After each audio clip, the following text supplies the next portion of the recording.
Hey YouTube, Kira Twig here, bringing you all my pure Horus Yugioh deck profile for post-Phantom Nightmare.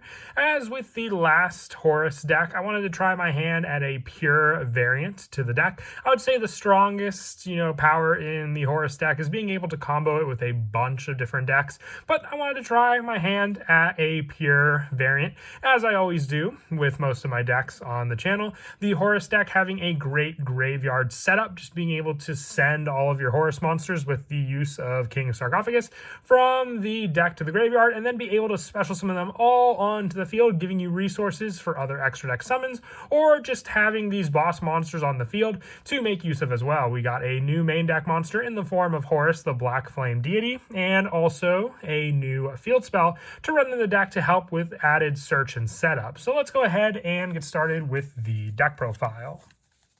So we'll go ahead and start off with the main deck monsters. Our main go-to big monster in the deck is Mseti, Glory of the Horus. If you control King Sarcophagus, you can special summon this card from your graveyard. You can only special summon Mseti, Glory of the Horus, once per turn this way. This is a shared effect with the Horus monsters. You can only use this effect once per turn, and you can send 2 cards from your hand to the graveyard, including this card, to add 1 King Sarcophagus from your deck to your hand. Then you can draw 1 card. If another card or cards you control leaves the field by an opponent's card effect while this card's in your monster zone, except during the damage step, you can send 1 card on the field to the graveyard. So being able just to send a card your opponent has, if they tried to get rid of another card you have for your setup, Mseti can just take care of another resource your opponent may have on the field. But the big play just comes into the form of Mseti being able to search out your main go-to spell in the deck, which is your King Sarcophagus. So it's a definite 3 of, so we at least always have our searcher, which in turn gives us a, card that also helps to then have a draw power as well, so we don't really minus much in the search investment of Mseti.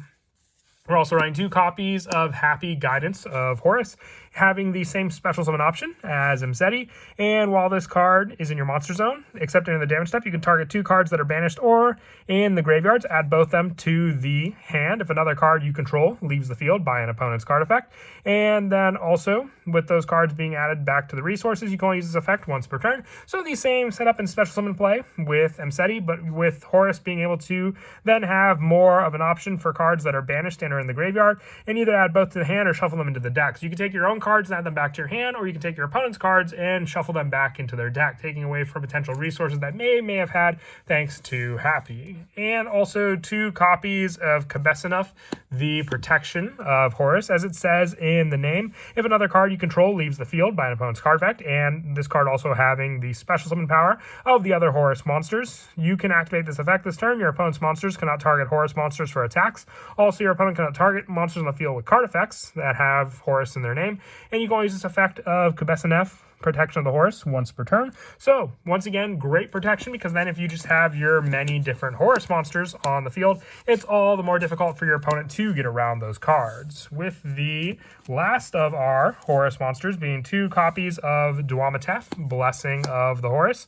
With this card, it gains 1200 attack. With this play, if you control King Sarcophagus, you can special summon this card from your graveyard. You can only special summon it once per turn. It gains 1200 attack for each Horus monster you control. If another card you control leaves the field by an opponent's card effect while this card's in your monster zone, you can, except during the damage step, draw cards equal to the number of monsters with different names in your main monster zone. So having draw power on top of the attack boost for all of your other different Horus monsters, having the same special summon play as well, just makes it another good resource to grab onto the field for added special summon power. With the last of our Horus monsters being the 1 copy of Horus, the Black Flame Deity. If you control a Horus monster and King Sarcophagus, you can reveal this card in your hand, then send 1 card from your hand or field to the graveyard. To send 1 card on the field to the graveyard, if a face-up Horus monster you control, except Horus, the Black Flame Deity, or a face-up King Sarcophagus you control leaves the field by an opponent's card effect, except during the damage step, you can special summon this card from your hand. Then you can send all their monsters on the field to the graveyard. You can only use each effect of Horus, the Black Flame Deity, once per turn. It's a little more situational than the other Horus monsters. You do have an added benefit with the field spell when you activate Horus's effect, but still, it's more situational. That's why I'm only running the 1 copy, and it can also just be, searched out thanks to our field spell as well if we want to go for the card effect.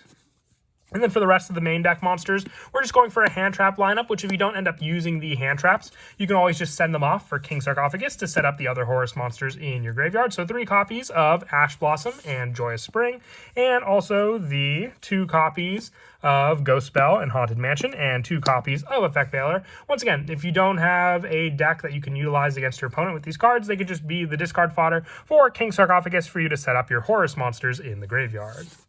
And for the spells, running 3 copies of the most important spell in the deck, and that is King Sarcophagus. Horus monsters you control cannot be destroyed by card effects that do not target them. And you can send 1 card from your hand to the graveyard. To send 1 Horus monster from your deck to the graveyard, you can use this effect of King Sarcophagus up to 4 times per turn. And once per turn at the start of damage step, if your Horus monster battles an opponent's monster, you can send that opponent's monster to the graveyard, just sending away resources that your Horus monster might not have been able to defeat. But also, just as I said, being able to 4 times per turn means that you can set up all 4 of the mainline Horus monsters in the graveyard for you just to special summon back onto the field. And then having the extra protection against artifacts that do not target are an added bonus, but the main play with King Sarcophagus comes down to just what its setup can do. We're also running 3 copies of the new field spell, Walls of the Imperial Tomb. This card's name becomes King Sarcophagus while in the field zone. So if your opponent gets rid of the continuous spell and you at least still have the field spell, the next turn you can at least summon back the Horus monsters that are in the graveyard back onto the field.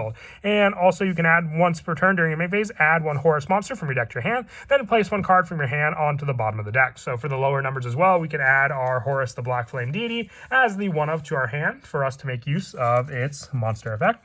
And also, if you activate the effect of Horus the Black Flame Deity, you can draw 1 card, making up for its own send and destruction play on top of everything else.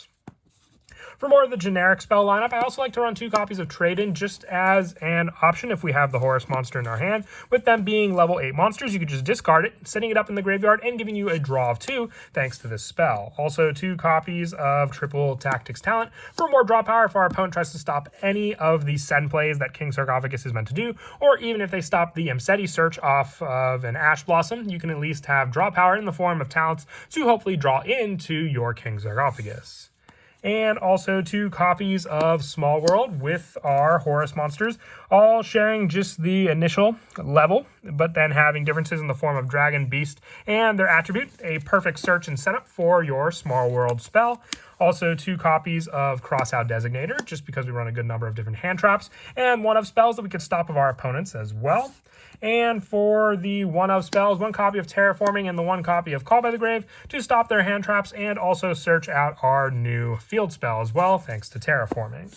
For the traps, I run 2 copies of Canopic Protector. Once per chain, when your opponent activates a card or effect, you can special summon 1 Horus monster from your hand or graveyard. But for the rest of this turn, you cannot special summon a monster with the same original name by the effect of Canopic Protector. And if this card is sent from the hand or field to the graveyard, you can set this card but banish it when it leaves the field. So if this card is sent from the hand or field to the graveyard, that means it's meant to be sent off of the King Sarcophagus, being able to then just to set up this continuous trap on the field for us to activate, making up for some of the investment we use for the graveyard plays of King Sarcophagus. But also, if we use our Horus monsters for their extra deck resources, we can summon them back thanks to this trap as well during the following turn. Also 2 copies of Metaverse just to search out our field spell once again, just like Terraforming.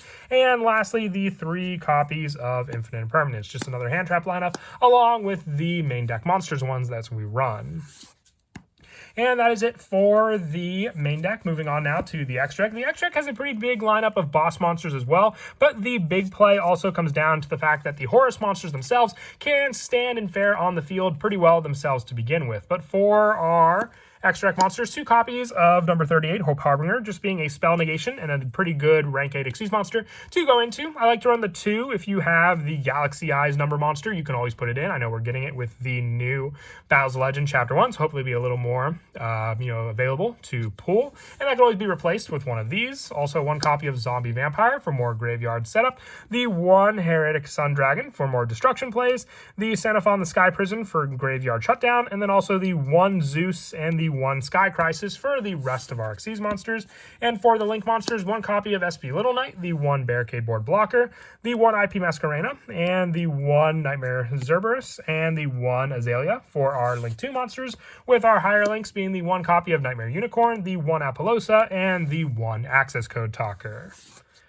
And then as for some of the go-to plays in the deck, it still sticks around that our main play revolves around being able to search out the King Sarcophagus. So if we just say we have our Imseti in our hand, and then just 4 additional cards, because these cards really don't matter for the search and setup, we have these to begin with our opening hand, sending them to the graveyard with our Imseti. We then have the search, being able to grab our King Sarcophagus along with the 1 draw. So off of the Imseti, we really didn't minus because we sent the 1 unknown card and the Imseti to the graveyard. We can activate our King Sarcophagus and then use the send and setup for our 3 cards in hand. No matter what they are, we can then grab our Horus monsters, sending them to the graveyard as well. Off of the Imseti, we can grab the other 3 resources because of that. And then from there, we have our King Sarcophagus, the 1 additional card in our hand, and then being able to special summon all 3 of them onto the field just by having them in the graveyard gives us the 4 boss monsters that we can then use for the additional extra deck resources, or we can just leave these monsters on the field. If we have Canopic Protector on the field, or if it was one of the cards that you send off the graveyard with your King Sarcophagus, you can set this card back up on the field. If the 1 card in your hand either happens to be another hand trap, you can set that, or if it's 1 card that can at least search out Walls the Imperial Tomb, you can then use this card, having the initial search as well for one of your monsters. You just need the additional card in your hand as well, so remember that, but you can also just use your overlay power or your link power if there was one you wanted to grab back from the graveyard off of Canopic Protector. Send those for the link summon and then use the rest of the monsters on the field to go into a rank 8 Xyz monster, one that you wouldn't, mind keeping as a detach option to then not be able to summon back during the following turn off of Canopic Protector. But that is it for the deck profile. I hope you all enjoyed. I definitely like it with more of the support added as more of a powerhouse to run for a pure variant of the Horus deck with the new support cards we got from Phantom Nightmare. And as always, until next time, please don't forget to leave a like and subscribe. And Kira, Twig out.